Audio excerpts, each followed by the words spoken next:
You're tuned in to the MtG Cable cast, where they cover Magic, the Gathering finance. All right? You don't know about it? You're tuned in right now and get ready to learn some shit. Buckle your seatbelts and light a blunt and get ready for the MtG Cable cast. Starring Reptar and Thirsty, them onion head motherfuckers. Alrighty, guys, welcome to the newest episode of the Cabal Cast. And this week, we're getting to something that's kind of actually at the core of what MTG Finance starts as, and for some reason we realized we've never really covered. And it's basically, who do we trust when we are engaging in just buying singles for ourselves or speculating or whatever?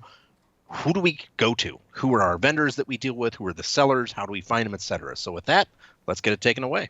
Yep, and this is kind of born out of the idea that we do a lot of talking about protecting yourself financially through speculation, through selling back into open market, paying attention to timelines, etc., but not really by shopping properly. And so we thought this would be a good episode to kind of take care of that. So we came up with 5 what we thought were pretty important questions. And the first one is, how do you find vendors you shop from directly? So for me, it depends on the platform I'm going with. Mm-hmm. For TCG player, full disclosure, I just find the cheapest vendor, whatever that is. And then there's some stuff that goes from there that we'll get on to later. But that's one of the things is price, of course, as is the case with anything financial. Is it reliable? Is the price there? Do you have 50K feedback? Are you certified? Is that what it is? Mm-hmm. Now, if it's on eBay, it's the same thing. How's your feedback rating? I know Kid Icarus. I know I can trust Kid Icarus, independent of my dealings with Preston.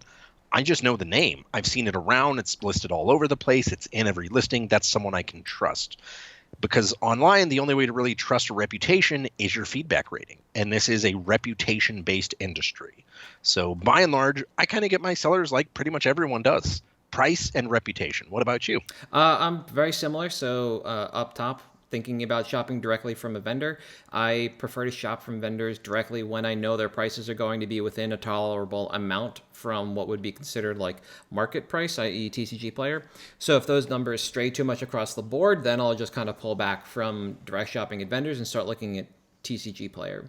But to kind of make that connection to a vendor directly, regardless of what platform they're on, a lot of it is the result of face-to-face experiences I've had with those vendors before. And this could have been at an event like a Magic Fest or a GP prior, something smaller like a Regionals or an RCQ or PTQ back in the day, or even just playing at their store directly, playing in similar types of events, maybe an FNM or whatever as I'm traveling. It was really the interpersonal action, prices, and quality that brings me back to very specific vendors directly, kind of regardless of what platform they're on. So like you said, pretty much up top, I'm going to go by reputation and I'm going to go by prices. And a lot of that is born out of that kind of physical kind of interaction that we have had at one point. When it comes to vendors on TCG Player, though, vendors that either might only vend there or vendors you haven't met face-to-face, how do you decide on those kinds of vendors? So this is kind of an interesting one for me because this is almost a 2-stage process. Mm-hmm. Typically, like I said up top, obviously most affordable with the highest rep is usually where I go. Now, there have been a case where there are a couple of vendors that I have bought from repeatedly, and the experience is usually incredibly positive. Yep. There's one, for example, that they every time I message them or every time I buy something from them, they send me a message and say, hey, we just packed and shipped your order. And this is someone that has 50K feedback. So they clearly have a high volume of orders. I don't care if it's just a copy paste script.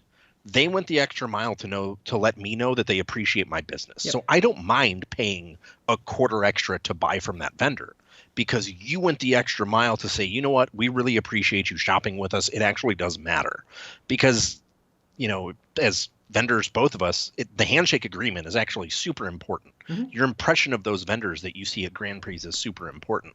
This is the closest thing we have to that on TCG. Yep. The other one is packaging. This is such a huge thing for me because you are shipping a flimsy piece of cardboard to me. How it gets to me is very important, because I don't care if I spent a quarter on this card. I don't care if I spent $2,000 on this card. I want it packaged securely no matter what. I want you to package my basic planes the same way you would package a Beta Lotus. I want it wrapped, secured, not moving. And those are the two big things for me is, you're making me feel appreciated as a customer. And you're saying that, you know what, I appreciate you doing business with us. So I am going to make sure that your product arrives safe and secure, because I get that stuff happens in transit. Packages can get dinged, they can get damaged, whatever.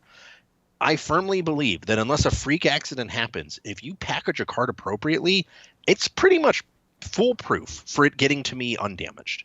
Unless it literally folds in half on somebody's wheel or some freak accident happens, and when that happens, it's not their fault.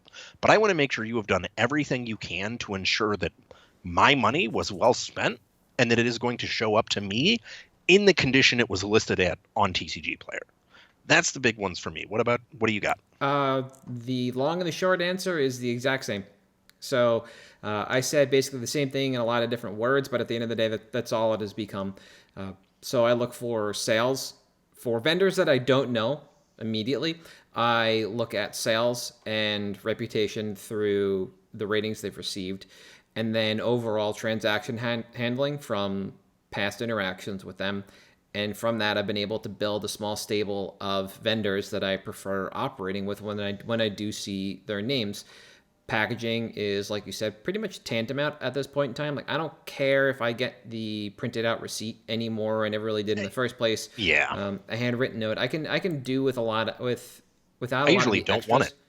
Yeah, it just gets thrown out. With a lot of the extras, I don't mind being given bulk as a layer of protection when, the package is large enough to require a little bit extra. I think, sure, that's fine. Yeah. It's cool with me. The one thing that I have grown to appreciate is the use of the cardboard inserts, branded or not, compared to other shipping methods. So good. I think I just got, there's a goofy-ass Legacy deck that just came out, so I got my Molochs and my Mega Sloths.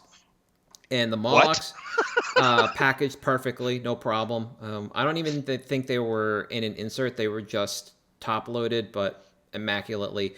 The Sloths were in a penny sleeve, taped to a top loader, and the tape went over the opening on the penny sleeve, so all the Sloths were taped.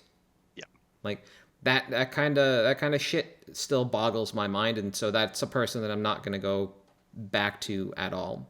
The other thing I've come to appreciate is shipping information on even low impact orders from more high profile vendors, because USPS can still be, pretty slow on the occasion, regardless of when your package is being shipped. So I do understand the appreciation of getting that message, like you said, like, hey, your order's been shipped. Cool, that tells me that's been shipped out.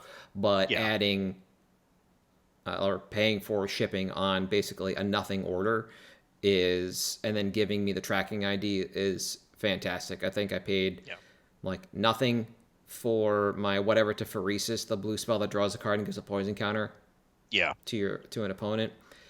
And I got a tracking number with this order. Like, awesome. That's fantastic. So that kind of stuff is what I really appreciate.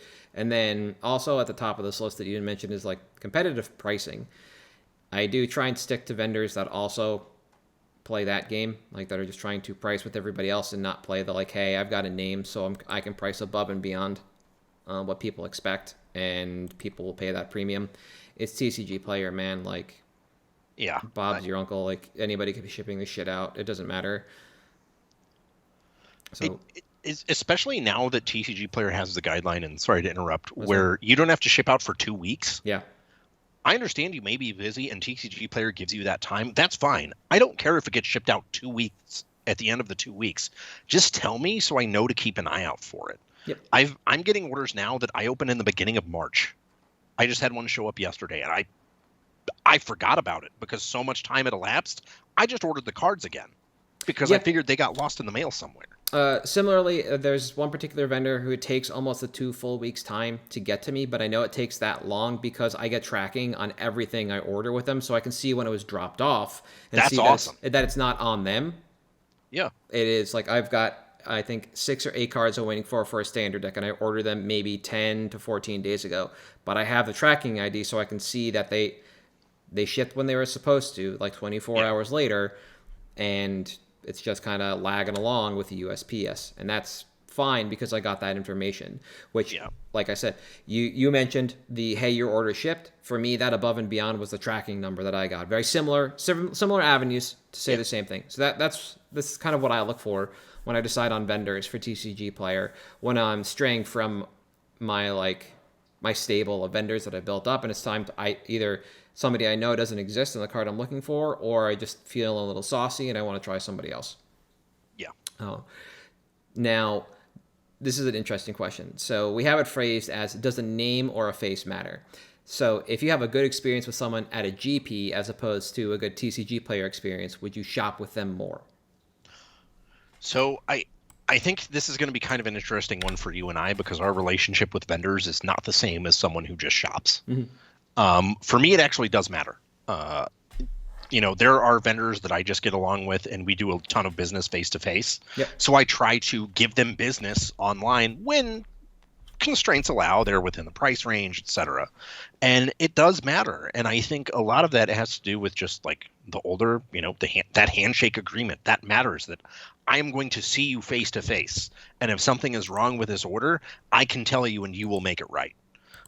And that's one of the things that I think is different for you and I, whereas for a normal layperson, I would think it doesn't matter as much. It's just, oh, I recognize Jason.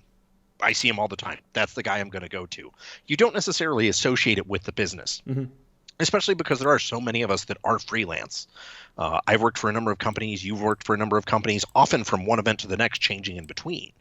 And I think that for some people, it may not be as important. But for me, it definitely is. There are people that I even know I'm going to pay 10 to 20% extra. But I pay that 10 to 20% extra knowing that the deal is going to be okay, that if something goes wrong with it, I'll be made whole on the equation and it's fine. And I think that's an avenue that not a lot of people have because they don't necessarily have as much exposure to those vendors as you or I would necessarily. So that's, for me, the long and short is, yes, it does matter. Yeah. I do prefer those vendors, but I don't think it would actually for your typical customer. But maybe that's wrong. No, I feel like you're pretty similar. For me, it's the same, but a lot of the people that I know in the vendor ecosystem have kind of attritioned or stepped away as owners to do other things. So some of my relationships have fallen out, but I still operate more on the vendor level than anything else because I accrue credit. I don't usually cash out. I roll up. Yep. So for me, I would rather be doing that than going through TCG player buy lists and attempting to work out that way and work with basically a company that I do not know and know nothing about and might even have a difficult time attempting to extract from the ecosystem what I am looking for. So a lot of the cards that I'm looking to play, I will source from, again, vendors first, and then I'll go to TCG player without a second thought. For cards that I want to collect, I will always start at the vendor ecosystem because of basically what you said. Usually when it's high end, I'll put the feelers out first to individuals that I know that are still in the ecosystem, and then I'll move down through there. Like the last big purchase I made was actually at my LGS because I saw it in person. I know the people who are working there. I had them come out and take a look at the cards with me and say like, okay, what can we do on these because of that the relationship that I've been cultivating for the last almost year. Like that face-to-face relationship, I'm in there once a week playing. This is the third weekend in a row. I'll be judging events at the LGS. I've been building this face-to-face, this personal relationship with them. So it gives me that kind of leg up in that scenario. So I would always prefer to operate most times going directly to a vendor and somebody I know than going through TCG player, unless, like I said, it's just something kind of mindless or I've run out of options at the vendor level. Yeah. Okay. So the next question we have, who do you shop from consistently? And so you did touch on this a little bit, but I think we can widen it up now. Yeah. So one of the vendors actually that I've, since the first interaction, which I mentioned earlier, was they sent me an email where they were like, hey, your cards are shipped. Please let us know if there's anything wrong. Was actually Guardian Cards Vermont. That was maybe 3 weeks ago? Yep. I think I asked about them. I've made 5 more purchases with them since. They're every single time your cards have shipped. If you need anything, let us know. It's almost the exact same script, but again, don't care. The other one is Toa. I've known Calf for years now. He's just a really good guy. He's one of those where the face matters.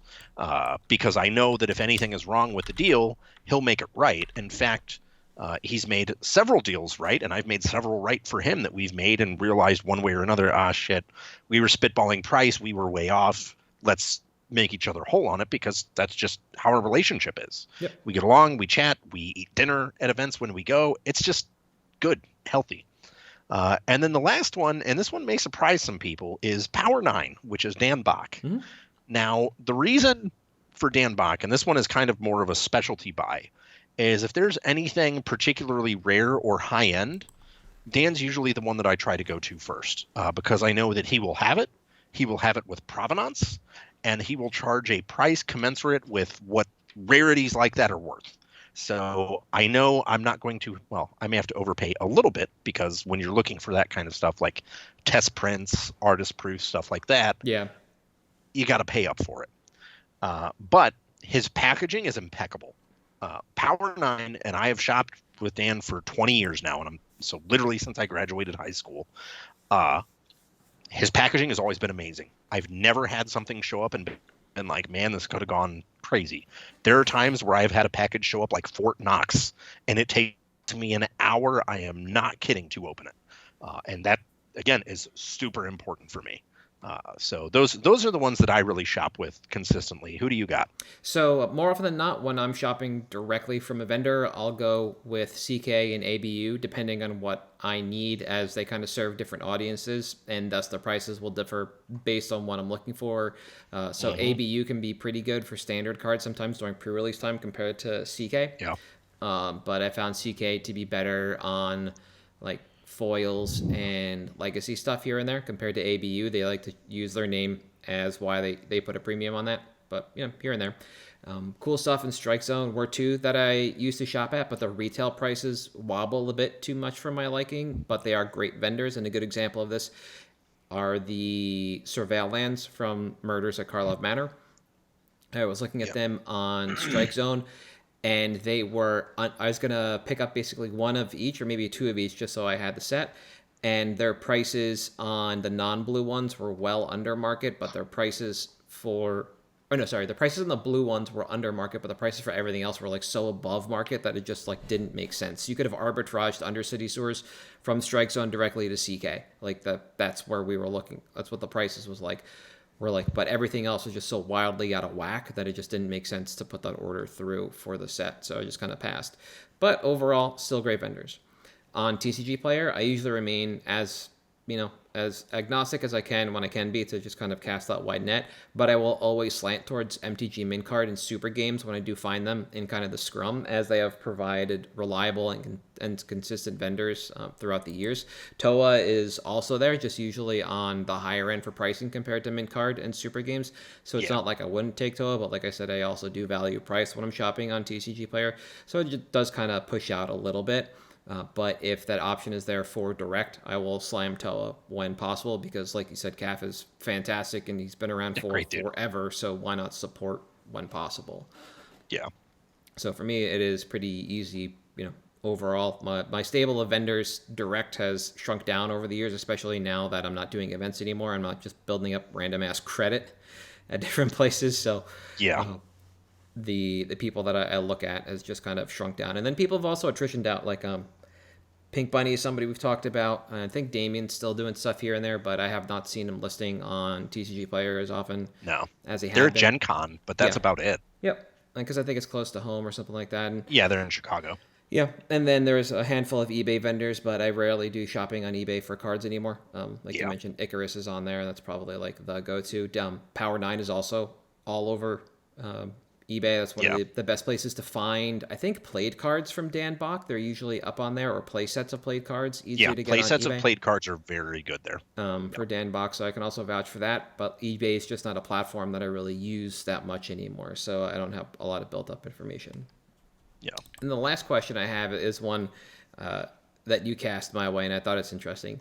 Can Cart Optimizer help with finding better vendors? Your thoughts?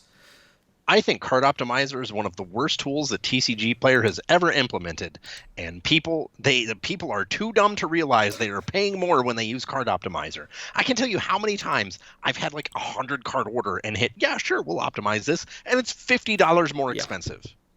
Yep. I don't get who this tool is for. I don't get what purpose it's supposed to serve. The algorithm lords at TCG Player are not transparent about it at all.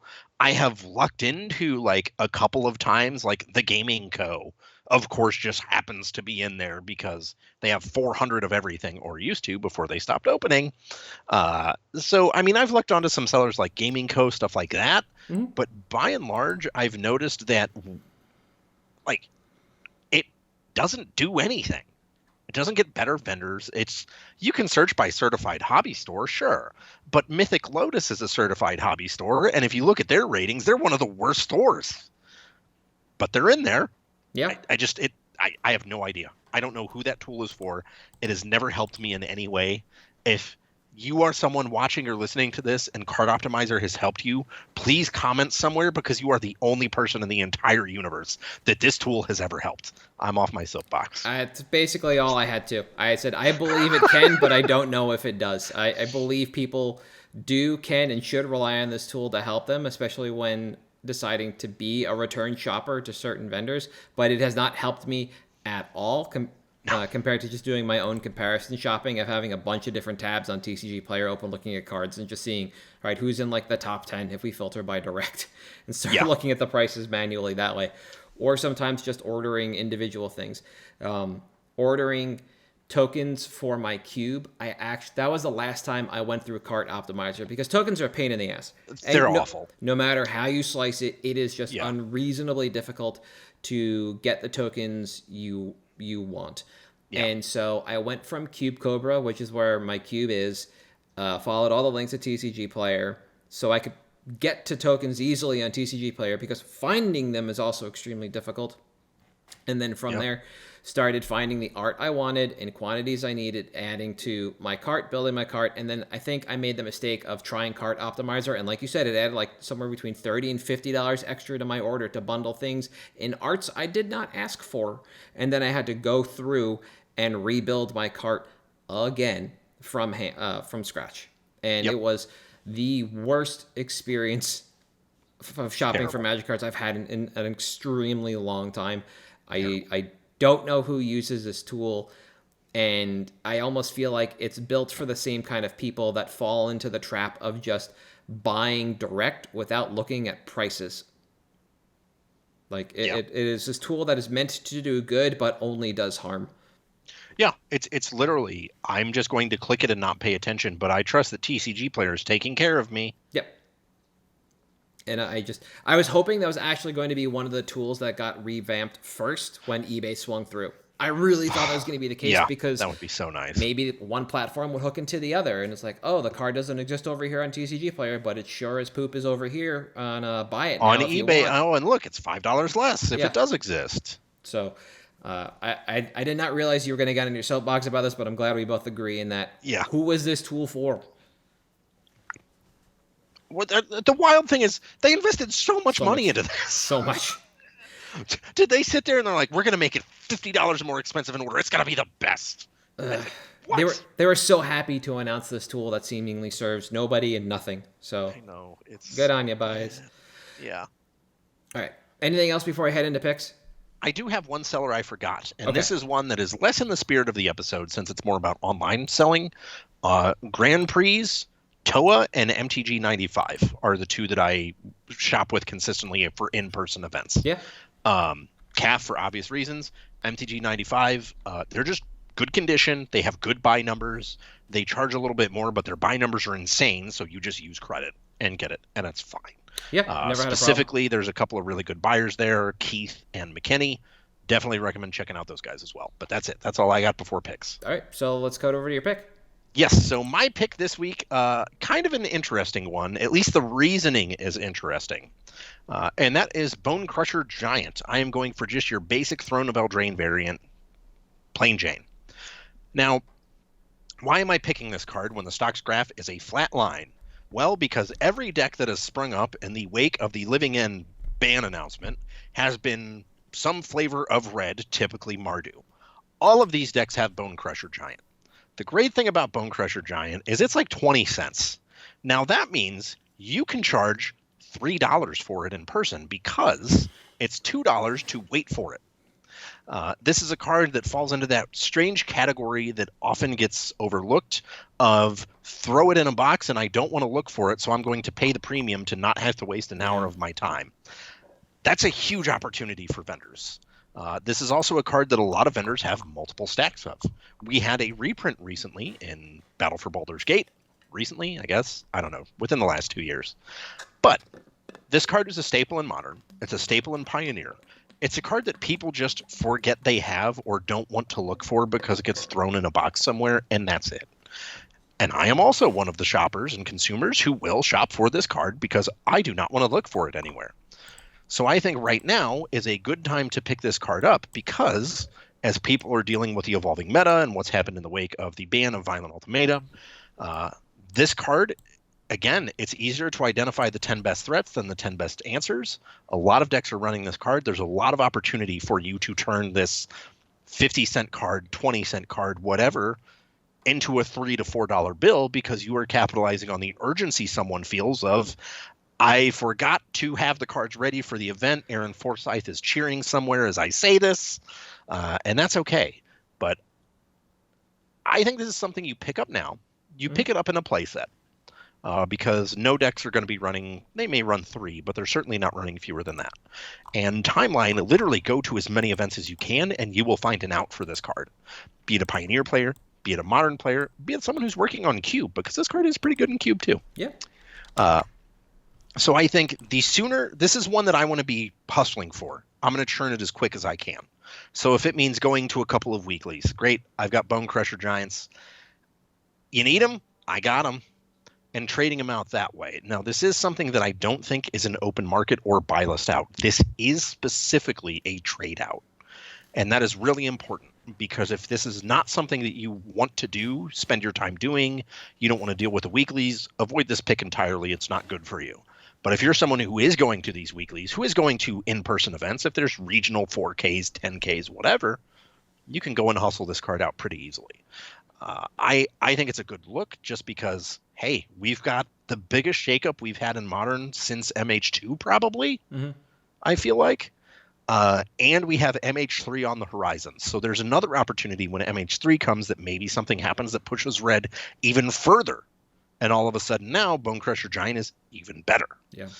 So I figured I'd call it out, get everyone to take a look at it now, see what it's at, because we're at nearly the all-time low on this card as well, which is always a good time to buy into something that is just really efficient and a good staple to have. For sure. If you decide you want to go from Backpacker into LGS, this is the kind of chaff quote that you want to have. So figured I'd call it out. Yep, I think it's a good look. Since you mentioned we do have the shakeup in Modern that does promote the change in meta. MH3 comes through. We'll see what happens with that, depending on what the keywords are going to be and what else can come up. There are people out there who are always going to be the Gruul Land Destruction Truthers, and this is the kind of two-way card you want in that deck. As far as the card goes in Pioneer, I'm pretty sure this is also played in, is it Phoenix? I don't think it saw play in any of the Rakdos. Oh, I guess it wasn't Rakdos Vampires a little bit. But it was. Yeah. It is a very good card in Pioneer. It is a tournament staple. So like you said, when you are at those events as a backpack or a vendor, this is something that just kind of slots right in. I think another card to compare this to that also was huge on the floor of events was Wild Slash. That got up to be a $4 uncommon. $4? Yeah, it was insane. During that standard season. And it was not like too difficult to buy, but when you needed it, it was hard to find. So having it in your binder, in your fat pack, your one row that you bring to events with you to trade out of was key and very easy to move. So Bone Crusher Giant can kind of fill that gap. I ended up buying, when this came out, set foils because they were the cheapest, and I do not regret spending like the $2 per, because I know if I need them at an event as a captive audience member, I'm just going to get raked. Yep. So I think $2 then per saves me $1 each now. like you said. So having these for play, for trade, etc., is a great look. We didn't get a reprint of this card in Wilds of Eldraine, although we did get the adventure mechanic back. So it's hard to say when we would ever see this come back again. But keeping around seems like an easy ask overall. So I like the look. For me, I am going with Ghostly Prison, specifically from Murders at Karlov Manor. And for those that don't know, this is propaganda, but in white. 2 and a white for enchantment creatures can't attack you unless their controller pays 2 colorless for each creature they control that's attacking you. So when I added this to my list at the beginning of March, Card Kingdom had,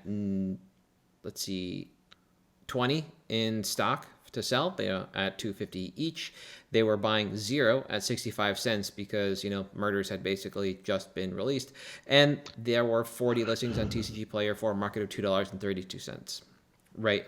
When I took my notes, CK was buying 178 at $2. They had 20 to sell at $4. And there were 58 listings on TCG Player with a market of $2.57. As of right now, Card Kingdom is buying 183 at $2.05, so a whole 1% up on that, or rather like a 2.5% up. And on TCG Player, there are 51 listings, so down for a market of $2.58. So we're seeing, a slight increase as time goes on, which is great because when we take a look at the stocks graph again, we can see that we did plateau for a little bit when we were looking at market. We kind of hit, we drop, and then now we're back on the rise. So this is exactly where we want to be. We have passed the point in time where the market was just at maximum population, and now it's just being removed. We're seeing the price go up accordingly. Now, as far as playability and Commander goes, you just play this when you want to slow down combat for a bit and make sure that you can continue to play on. It just puts up a yield sign and just makes people look in another direction for a hot minute. It's not egregious. It just keeps you alive for a little bit longer. Yep. Cool, I guess. Format information on the whole. As I mentioned, Ghostly Prison, like Propaganda, the card before it, has a top-level role to fill, and that is to disincentivize people from attacking you by taxing that effort. What you're doing behind this buffer, though, is what makes the card kind of special, because it truly doesn't make any kind of prescriptive actions or tell you what to do. You can just kind of play the game you want to behind this curtain. So can you use this to lock your opponents out from attacking you? Yes, you can. Can you use this to buy time while you assemble your Rube Goldberg machine? Yes, you can. This is a mainstay in Enchantress decks within the format that helps you push your strategy forward, and you can even use this to put the entire table in a vice and strangle all the fun out of each player. And then there's also Feldegriff. So it really is this wide net. The sky is truly the limit for what you want to be doing behind this card. It appeals to a wide player base and sells through when reprinted, which is super important for us. It's fairly agnostic, it's unassuming, and is widely accepted in most, if not all, play groups, which is also really important. This is a card that appeals to all echelons of casual Commander players, because it is unassuming, it is easy to work around, it is minimally taxing, and generally speaking, doesn't end a game. Yep. So it just kind of lets things float along, which is outstanding. Because again, I still don't understand why winning a game with Craterhoof Behemoth is taboo. I don't get that. But man, can you stop the Craterhoof player from attacking you with a Ghostly Prison? Cool. Again, I guess. Timeline is pretty interesting. We're seeing about 16 copies sell per day between Near Mint and LP. And we do have 2 anchors currently. Tide Runner TCGs had 31 at $2.75. And Going Infinite TCG had 43 at $2.11. And they are displayed in that order, as Tide Runner's price with shipping is less than Going Infinite's with shipping. So this kind of variance in price does explain a bit the wobble in market price that we see on the stocks graph. But once Going Infinite sells through, we're actually off to the races again, and this becomes a $3 card immediately afterward. So our timeline is actually extremely short. It's about a month. Though buy lists have been rather stable, And without another reprint, we should be able to exit to buy list in about 6 months because they just have every copy of every version of this card in stock. So it doesn't take a lot for them to pick this up, and it doesn't take a lot for them to move this card at the prices they want. They're just not picking up, I mean, aside from the 183 at Card Kingdom for this one version, they're not picking up a lot of all the other versions of Ghostly Prison. It's just this one, which is why we're looking at it. But it's going to take a while for this $2 and like this almost $3 market price to match with CK's buy list. By quantity, I think I have about a set of these from Kamigawa when I played Standard, and a smattering of other printings from buying Commander products and collections. But if I didn't have these, I'd probably be happy with about a dozen because, again, this is a very agnostic card. It's a very easy card for people to want to play. It's a very easy card for a table to accept. And so moving these should be fairly easy to the kind of person who just wants to slow down combat against them for a little bit, to sit there and pull levers and do whatever it is they're going to do for a couple of the turns until either the game ends or they Daffy Duck themselves into oblivion, one or the other.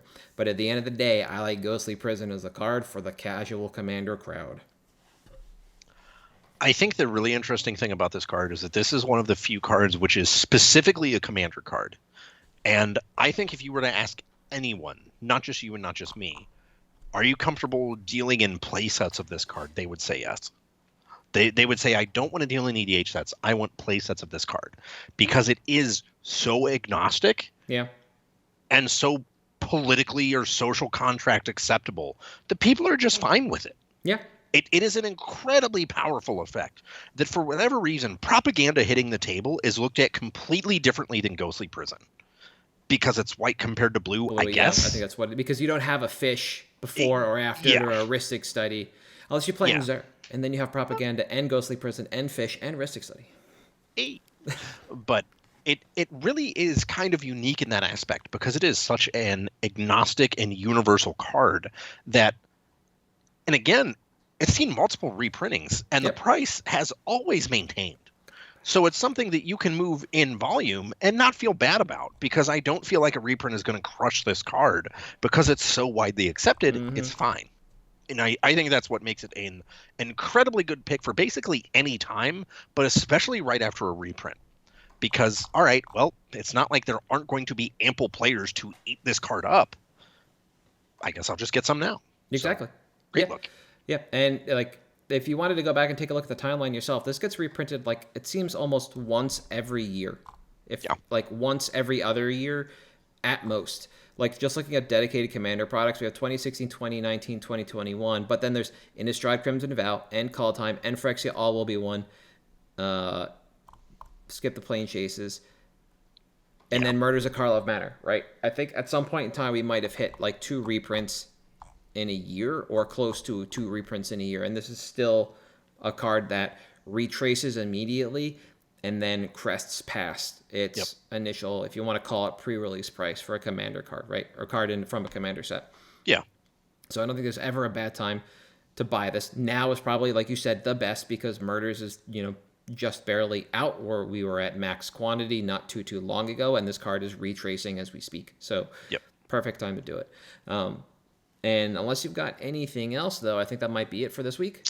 That's it for me. All right. So for at MtG Cabalcast on Twitter, Facebook, Patreon, and YouTube, I am at Halt I Am Reptar. You are at Damon_Thirst. And we'll see you next week.